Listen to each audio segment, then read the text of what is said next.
Right from the outset of this case, I have indicated that I certainly did not believe that it was a model shooting. It was not a shooting that we could not learn from. As a matter of fact, it was a shooting that we had much to learn from. It was a shooting that resulted in a serious tragedy and caused great divisiveness in this community. That alone was enough for us to take it as we have and examine it intensively, completely, and to learn and to incorporate into the training and the tactics of this department measures which I think will go a long way in preventing this kind of tragedy from occurring in the future. After the firing ceased, each officer ejected the spent casings and reloaded his gun. O'Callaghan then returned to the police car and at 4:21:45 p.m.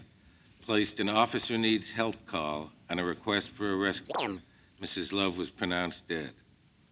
Although there are no records of the officer's time of arrival at the scene, there are records that show that the officers were at or near Avalon and the average code 2, urgent but without red light or siren, driving time to the Love residence is 2 minutes and 11 seconds. Allowing approximately, the time of death may be estimated at 4:21, allowing 45 seconds after the shooting for the officers to reload and place the call for the ambulance. Thus, the maximum time estimates, the following timeline can be established. 4:15 p.m., dispatcher puts out call. 4:52 p.m., call acknowledged by Hobson and O'Callaghan, time of death. Elapsed time, arrival to time of death, 2 minutes, 27 seconds.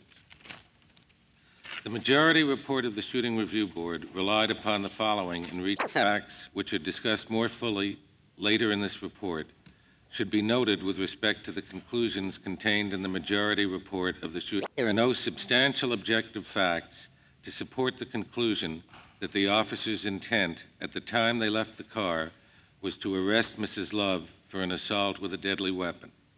Second, the 7-minute time period described by the majority was based on erroneously reported facts.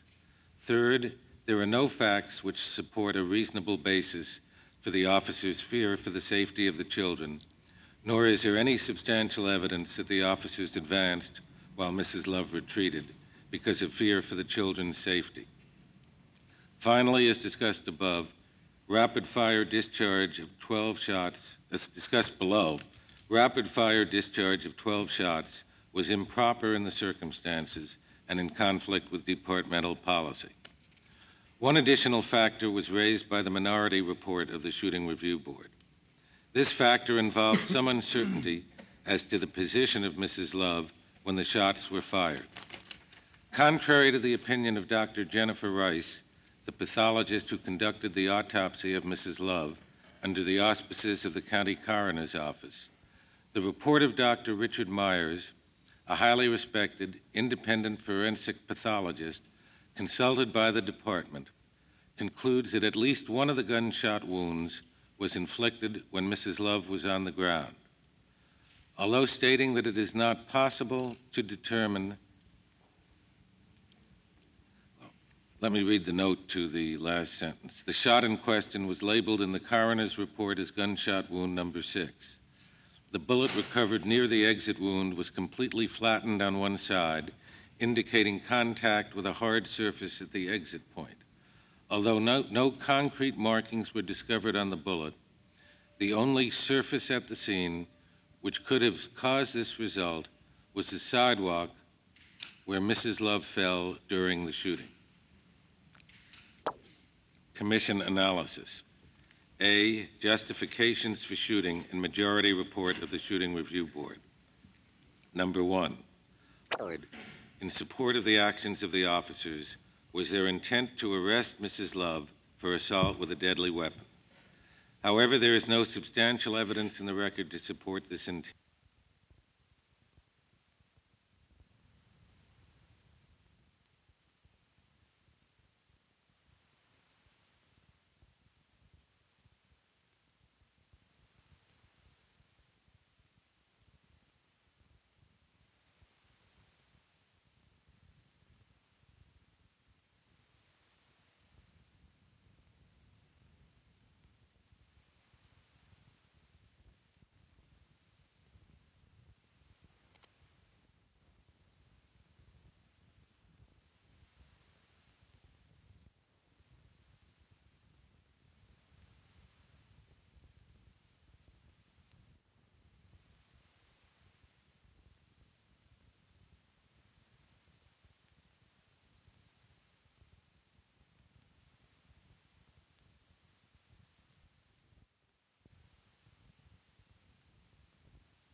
Los Angeles Police Department policies and standards.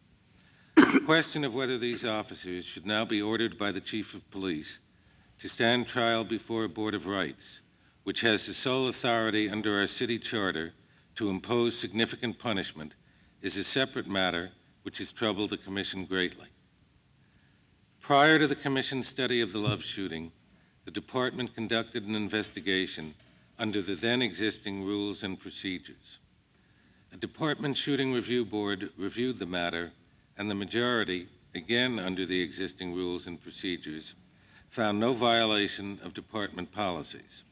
Finally, the Chief of Police, who under the Charter has the legal responsibility for discipline, considered the matter thoroughly and decided that no discipline should be imposed. Under the then existing rules and procedures, the Chief's decision constituted a final determination regarding the issue of discipline. His final decision was communicated to the individual officers and to the public. The officers were entitled, under the then existing procedures, to rely on the Chief's final decision and to conclude that, since their case had been finally adjudicated by the Chief of Police, they could not again be placed in jeopardy. Based on our examination and review of the Love shooting, we are in disagreement with the decision reached by the majority of the Shooting Review Board. Certain of the facts which affect our conclusion were not before the Chief of Police when he adjudicated the disciplinary issue. However, while the Commission might well have reached a contrary conclusion to that reached by the Chief, even under the facts presented to him, we believe that any attempt to impose discipline at this time would violate the rights to due process of law to which the two officers, like all other persons, are entitled. Footnote, in addition, application of the equitable principles of law conducted at the request of the Commission that would lead me to change my conclusion. To be serious errors in the report in terms of conclusions. I do find, and without belaboring them all, let me just point to some.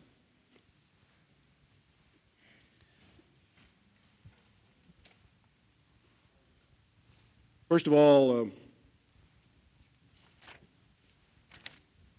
the Commission indicates clearly that Sheila, the 15-year-old, came within 2 feet of Eula Love. Now, you must remember the officers did not know what Eula Love was capable of doing. We just had an example at the harbor of someone who had a knife and who assaulted a harbor officer, and immediately they did not know. Officer Hobson told Sheila to get out of the way, which showed his concern for her welfare. So I don't think that it was an afterthought to be concerned about her welfare.